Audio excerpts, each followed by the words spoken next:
KhelPlay.com. I think you have raised an important point about, a structured dialogue with the government. This can be easily done. So, skill games issue, so from what you said, 2-3 issues arose. One is, that can we have some sort of a regulation to, or a self-regulation for that matter amongst the operators, if there is consensus, to have, some sort of rules and regulations, maybe in terms of, the rate that is being charged, maybe in terms of, how to the refund process or the payment and, withdrawal process, maybe in terms of, taxation, and there are various issues. And second issue is, if there is anti-competitive behavior by some of the operators, then what is the remedy? Maybe Vidush, Gowree, whoever, whichever one of you want to, take that. Actually, take the discussion right back to where this whole game of skill has come from. Let's take it back quite a lot of time actually. The initial reason, this is actually a British concept, the whole game of skill. And it came about for a simple reason that in Sunday, the church wanted that all people go to church and pray. And at that point of time, the king at that time wanted that the people who are in the army should go and practice archery and practice horse riding and practice other avenues which would help them in their skills at war. And that is the time the exception for game of skill was created, that on Sunday you can go and do games of skill, but other people have to go to the church. And that is exactly the reason where this whole game of skill actually started from. Then subsequently in Britain in the 18th century, street gambling became prominent. And to that extent, the government tried to curb street gambling.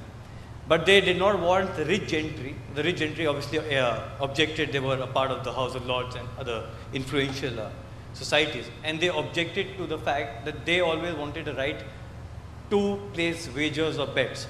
And therefore the old act, I think it's the 1855 Act of in Britain, created prohibiting gambling, but creating an exception for game of skill and allowing bets on games in clubs and in tennis and other similar games. And that is the law that we adopted in 1857 called the Public Gambling Act, which prohibits gambling, that is a game of chance, but excludes game of skill from within its ambit. Most states in India have taken the principle of the public gambling law and have adopted the principle, largely the provisions of the Gambling Act. So that is where exactly the game of skill is coming from. Now the issue is why this whole debate and what's the confusion? When the constitution was getting promulgated, there was a debate and there was discussion that betting and gambling has no place in India and should be illegal.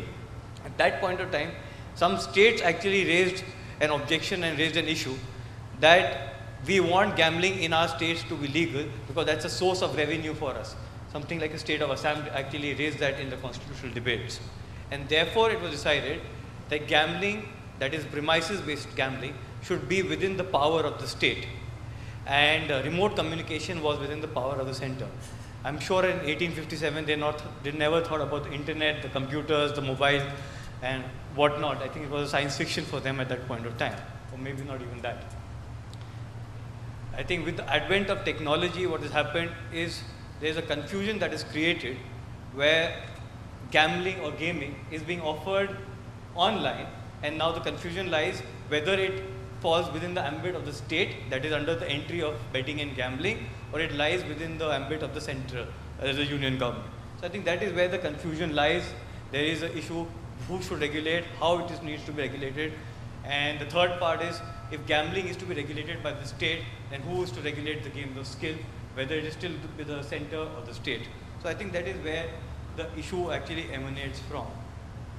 The second issue, Gowree had mentioned the Supreme Court case, and the issue of Mahalakshmi Cultural Association going to the Supreme Court, essentially a brick and mortar case where online companies intervened. Actually, if you read Gowree, the old order, the Tamil Nadu government has actually gone on to say that we have not taken a stand on the legality of online games of skill for stakes, and therefore no cause of action arises And that is why the whole court case for online games fell in the Supreme Court. Uh, Regarding profits and how you need to structure your profits, though there is not an express judgment on it, the Satyanarayan case, which deals with Rummy, has an observation to that extent that says that sitting fee and administrative charges, if an operator is charging, that is for brick and mortar, then that will not be treated within the ambit of making a commission or making a profit, and that will not be, and the place that is offering that services will not be included within the ambit of a gambling house or a gambling house. But what they also observe is that if a house is making a profit or making a commission, then it may fall within the ambit of gambling. And they observe further that 5% or more profit if a company or operator was making, that would be taken as undue profit, and that would fall within the ambit of gambling. So again, the structuring when you are doing of your operation, you have to take that arbiter into account when you are talking about profits and your stakes. The Mahalakshmi case emanated from Chennai High Court. There the observation or the judgment was the games of skill fall outside the ambit of the Gambling Act, but games of skill for stakes, this is the only premises that we are talking about, fall within the ambit of the Gambling Act. But that is only pertaining to Chennai. Whereas Andhra Pradesh High Court has actually held that game of skill fall outside the ambit of Gambling Act, and game of skill for stakes also fall outside the ambit of Gambling Act, because the nature of the game is not altered when it is for stakes or not. So that is also very important. I would just like to add one thing. In the Madras High Court matter which we are talking about, I would just like to go a little bit on that. So initially, I think in 2011 or early 2012, a single judge bench of the Madras High Court actually said it's okay. You do whatever you want with games of skill. Once it is game of skill, which according to me is the correct interpretation. They said, and then it went to two judges of the Madras High Court.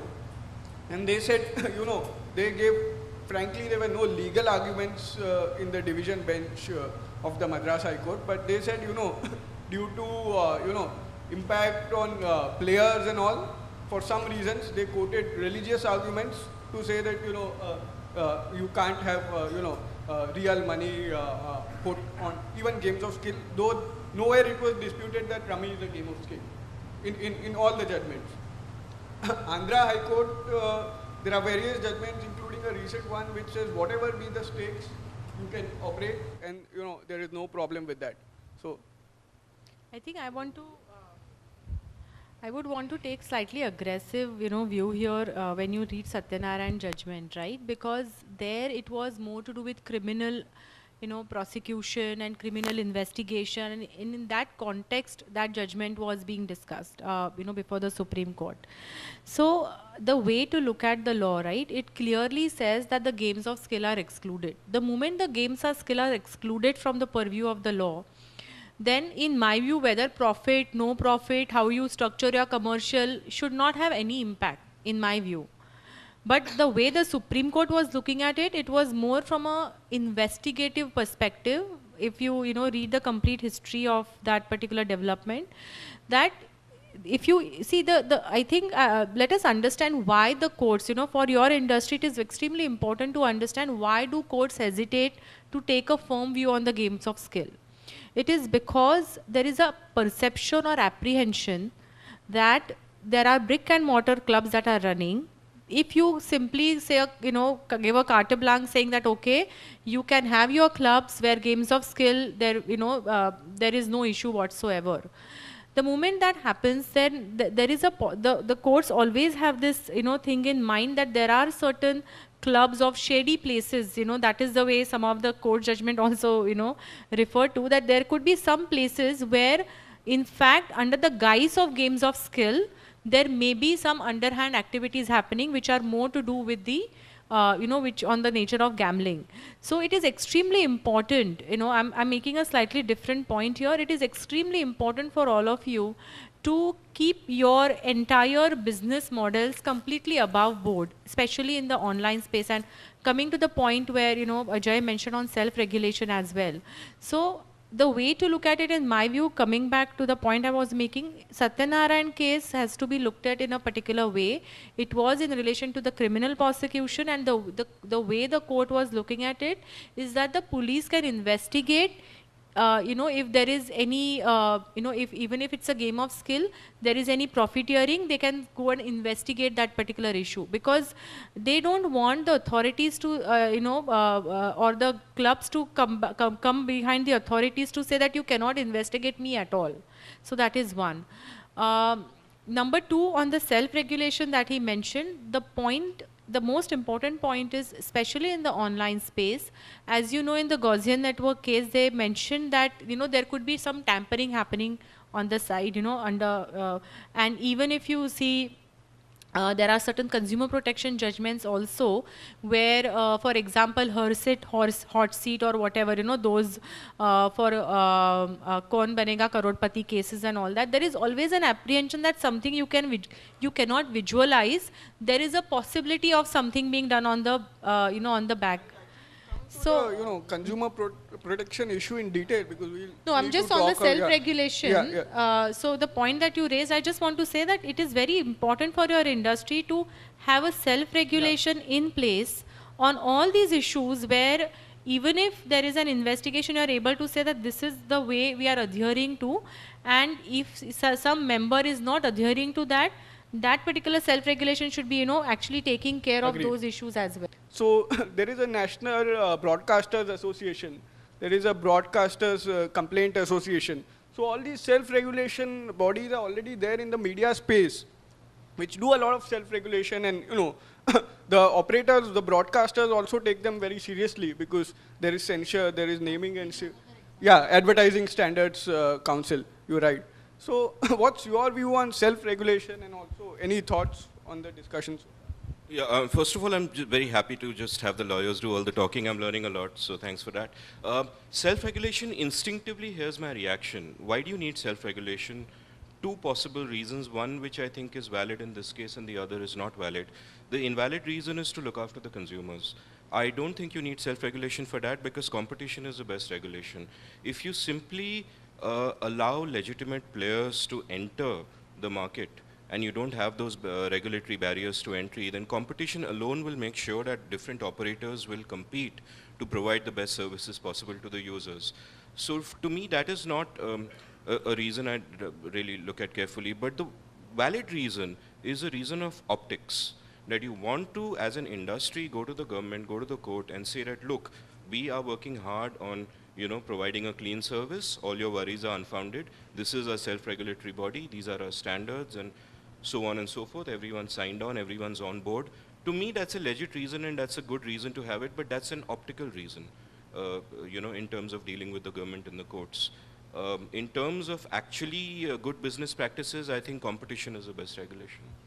That's a very purist view of free markets, which may not entirely be practical in the real world. But yeah, Vidush, you wanted to make a point. I wanted to and just one more thing, I would just like you to add one more issue when you address.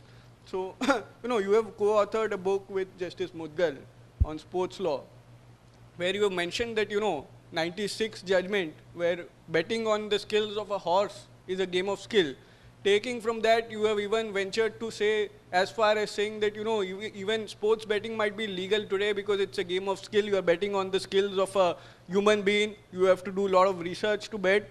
And I mean, Justice Mudgal was also a lawyer. As a lawyer, he appeared in the 96 matter on horse racing. So he would have a lot of experience, and speaking from experience, you guys would have written. So also address this issue in addition.